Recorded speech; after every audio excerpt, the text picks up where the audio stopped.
Hey everyone, and welcome back for another deep dive here on Fencing Family. Today, we usually celebrate the sport of fencing, but today we're going to be looking at something maybe even bigger. Okay. The connection between sports and mental well-being for teenagers. Mm-hmm.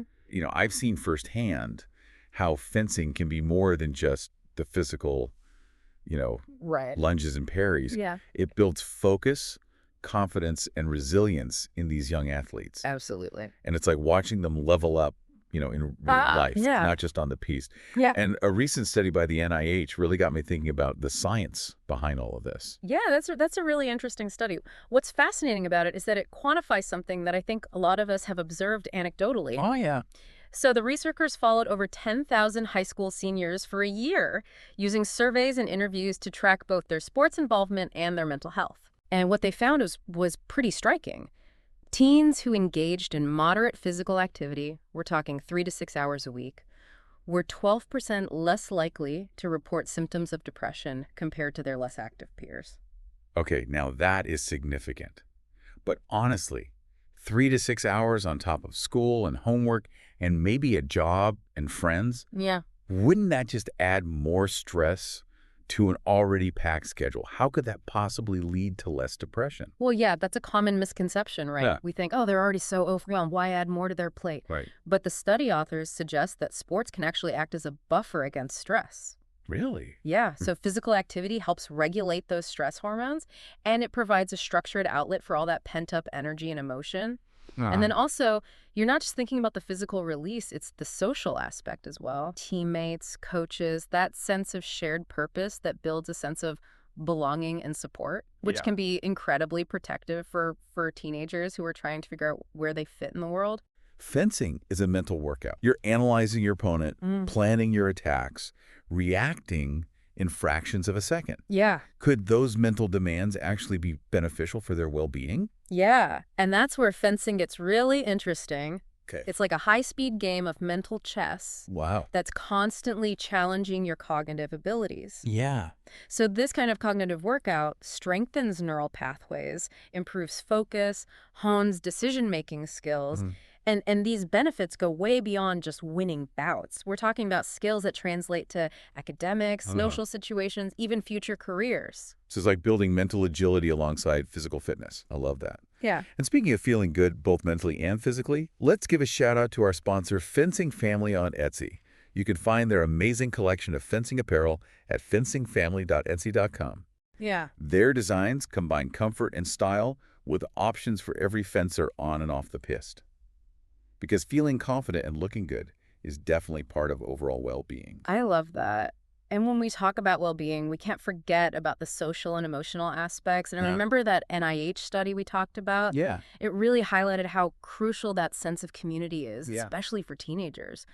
Feeling like you belong, having a supportive network, I mean, that makes a huge difference. And that's where I think fencing really shines. It's not just about individual bouts. Right. It's about the camaraderie, the friendships that are formed at the club, Yeah. the shared passion for this sport. It's like this built-in support system that extends beyond the piste. Fencing clubs are social hubs. You've got group classes, you've got opportunities to bond beyond just competing, a sense of belonging that transcends age and skill level. It's a safe space to connect, learn, and grow together. But now let's address the elephant in the room. Okay. Is fencing all sunshine and roses? Well, that's a great question because, of course, like any activity, there are potential downsides to consider. Competition can be intense, and some parents worry about adding pressure to their teenagers' already full plates. Exactly. So let's unpack those concerns and see if fencing can really hold up as this mental health booster. Yeah, let's do it. Okay, awesome, great. Well, when it comes to the pressure of competition, it's all about finding that sweet spot, Right. that healthy balance between challenge and overwhelm. And I think that's where the coaching environment plays a really crucial role. A good coach is going to emphasize skill development, sportsmanship, personal growth, not just winning at all costs. They'll help those young fencers develop coping mechanisms for dealing with those inevitable setbacks and frustrations.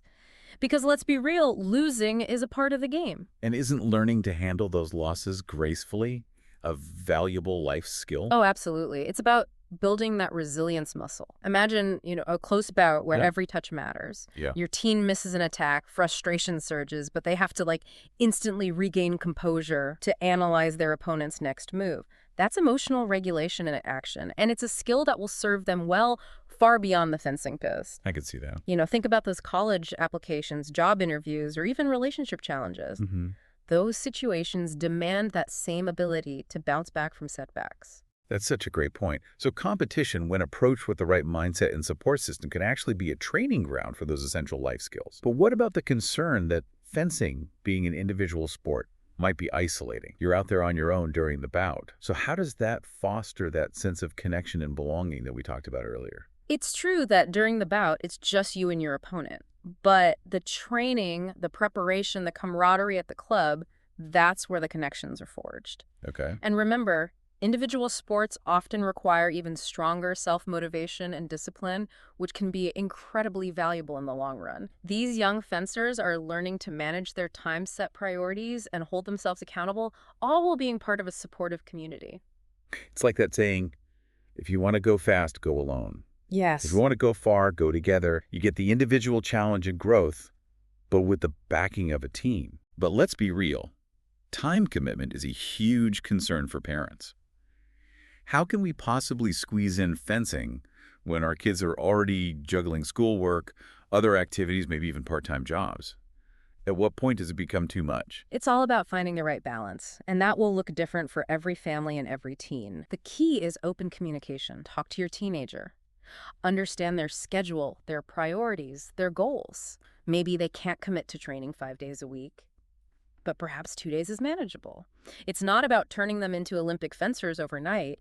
It's about exploring the sport and seeing if it resonates with them. Okay. And you might be surprised by how fencing can actually improve their time management skills. Oh, really? How so? Well, when you have limited time to train, you learn to be efficient, focused, disciplined. Those skills translate directly to their studies and other commitments. It's about prioritizing what matters and making the most of the time you have. And, if they find that they truly love fencing and want to commit more seriously, then you can have those conversations about adjusting schedules and making it work. So for those parents who are now thinking, okay, fencing sounds great, but where do I even start? What advice would you give them? First and foremost, visit different clubs in your area. Talk to the coaches. Observe the interactions between the fencers. Yeah. Look for a positive and supportive environment where the emphasis is on growth, not just winning at all costs. Because, let's face it, a toxic environment will do more harm than good no matter how talented your child might be. It's about finding that right fit, both for the sport and for the overall atmosphere. What other advice would you give? Don't be afraid to let your teen try it out. Sign them up for a few introductory lessons. Let them experience the physical and mental challenge, the sense of accomplishment, and the joy of being part of the fencing community. You never know, it might just be the perfect fit for them. Okay, so to wrap up our deep dive into fencing and mental well-being, I think the takeaway here is that sports can be so much more than just physical activity. Right. It's about building a foundation for mental resilience, focus, emotional regulation, and a sense of belonging qualities that will benefit these teenagers far beyond the fencing piece. And we've seen how the unique demands of fencing, that combination of physical and mental agility, can really foster those qualities in a powerful way. It's an investment in their overall development, as well-rounded individuals, equipping them with the tools to navigate life's challenges and achieve their goals. And it's never too early or too late to start. Whether your team is a seasoned athlete or has never even held a foil, there's a place for them in the fencing world. They might discover a passion that lasts a lifetime, or they might simply gain valuable life skills from trying something new. Either way, it's a win-win. Before we sign off, I want to leave you with a thought to ponder. We've talked about the immediate benefits of fencing for teenagers' mental health, but what about the long-term impact? How might these mental skills honed through years of training and competition help them face future challenges and achieve success in life? That's a great question. It's certainly something to think about. And as parents, coaches, and mentors, we have a vital role to play in creating a supportive and empowering environment where these young athletes can thrive. And speaking of supportive environments, a big thank you to our sponsor, Fencing Family on Etsy. Their collection of comfortable and stylish apparel embodies the spirit of supporting fencers and the fencing community. Check them out at fencingfamily.etsy.com. They have something for every fencing enthusiast. Thanks for joining us on this deep dive. Until next time on Ikaday.